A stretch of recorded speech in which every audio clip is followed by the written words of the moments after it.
Good evening. Here's a summary of the news at this hour. The Public Health Commissioner, Dr. Jude Gédéon, says that there is a downward trend in the number of active COVID-19 cases in the country. As of yesterday, there were 503 active cases, which included 451 Seychellois and 52 foreigners, mainly GOP holders. 39 of the active cases are on Praslin and La Digue. Meanwhile, 199 patients are still admitted in different isolation centers on Mahé, Praslin and La Digue. 4 are admitted in the intensive care unit of the treatment center at the family hospital at Persévérance. So far, there have been 11 deaths locally as a result of COVID-19. As for vaccination, about 50,000 people have received a first dose of either the Sinopharm or the Oxford AstraZeneca vaccine. However, the Public Health Commissioner, Dr. Jude Gédéon, is still calling on caution. To indicate which of the other services that are present in the restriction will be able to start certain aspects of their operations. Again, we are doing it gradually. We are adapting it to the changing situation, and we'd like to urge members of the public and business community to please have to appreciate that this is not just a health measure. These are measures that we all have to take and do together. You have to play your part, because if we don't each play our part, we may find ourselves back to where we were before. SPC has responded to complaints that it gave an undue amount of airtime to the United Seychelles Party. The corporation's chief executive was reacting to concern about access for the live press conference yesterday. Béra Dupré said SPC would grant airtime to any political party that wishes to use it. But he added that access came with responsibility, especially when transmissions are live. Mr. Dupré said care over what's broadcast then rests with those who are staging the events being covered. What the SPC has done in allowing access to and facilitating live broadcasts to political parties is to further our democratic process, our democracy, and enable freedom of speech and freedom of expression. This facility for live press conferences is available to all political parties. Now, we have to agree that freedom of expression, like all rights, comes with responsibilities. And in live press conferences, that responsibility remains largely upon the person or individuals who are making these declarations. And they have a legal and also moral obligation to speak what is true, what is fair, what is accurate, what is right.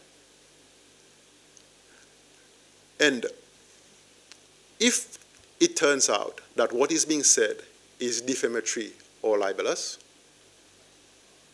the aggrieved parties have recourse to the judicial system and as a right of reply on our platform. And that is something we have done and we continue to do in the interest of fairness. If it is not factual or in truth, there is also recourse and redress through the Court of Public Opinion, which sees this and says that this is not true or correct, other democratic instances in the country, and the other parties that can challenge the factuality of what is said. As you could see from last night's event, the right of reply and response was given and was taken, and they replied and challenged what was said. We have a duty to help bring clarity to the public and to work on the public behalf to bring them information that helps the national discourse and the political discourse. So, in doing so, there are risks. But in our view, the risk should be lower than the risk of removing that altogether. And what we say is that if this is enabled, stakeholders should take their responsibilities to making sure that this platform and this facility is not abused. If it is abused, and we feel through our editorial committee that this is the case, we reserve the right, like we do when we get content that we control editorially, because we have the time for us to say that's not good, the length is too much, or what is said is contentious or libelous or defamatory. We do that with recorded content. We can do that retrospectively and say, well, we've given you this in good faith, we are allowing this in the interest of democracy, it's being abused, we can retract and remove that facility for live press conferences. As Seychelles is pushing for all countries that are members of the Indian Ocean Tuna Commission, including the European Union, to apply more pressure on other states that are not making efforts to regulate their destructive fishing practices. These practices includes the use of large-scale pelagic drift fishing net, where 20% of tuna and high levels of bycatch of threatened species, such as sharks, marine mammals and turtles, are being caught illegally. The Minister for Fisheries, Jean-François Ferrari, says this is the position Seychelles will adopt at the upcoming virtual IOTC meeting that will be held from the 7th to the 12th of next month. Speaking during a press conference, Mr. Ferrari said it was up to the European Union, the most powerful member of the IOTC, to start applying trade sanctions and to persuade other countries to use other fishing methods instead of nets, which have also been banned worldwide. These countries who are practicing this type of fishing should commit to stop doing it because it is illegal. We have done everything we could, everything we have been asked to regulate our fishery, to regulate the purse-seining fishery, to make sure that we respect the quotas, to make sure that we improve our fishing methods that become more sustainable.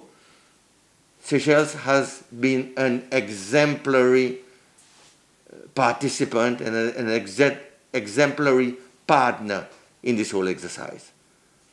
We cannot continue to be doing all the efforts, all the heavy lifting ourselves. We expect every other partner to do the same so that we have a reasonable stock and the yellowfin and other tuna business is sustained for many years. The European Union is a member of the IOTC. So this is why they have a right to complain. And they have been complaining about no action being taken against large-scale drift nets. So we expect the European Union, who has much more muscle than us, to step up and to ensure that those gears that have been banned cease to be used, and we have a clean fishery, and we have a sustainable fishery for many more years. The National Assembly has started the committee stage of debate over the 2021 budget. This is for all entities that depends on government funding. Today, members examine the headings that falls under the President's office. This exercise in committee stage is expected to last until at least the beginning of April. Today, members discussed in detail the budget allocations for the President's office, including the Department of Legal Affairs and the Department of Defense. Earlier this morning, the leader of the opposition, Sébastien Pillet, staged a walkout together with 3 other U.S. MNAs. Mr. Pillet alleged that he was being prevented from questioning the panel from the President's office. On the budget allocation for the Defense Forces, Vice President Ahmed Afif pointed out that the sum allocated, just over 694 million rupees, did not mean there has been an increase in the Defense Forces budget. The budget has simply taken into consideration a brand new vessel, which is a grant from the Indian government.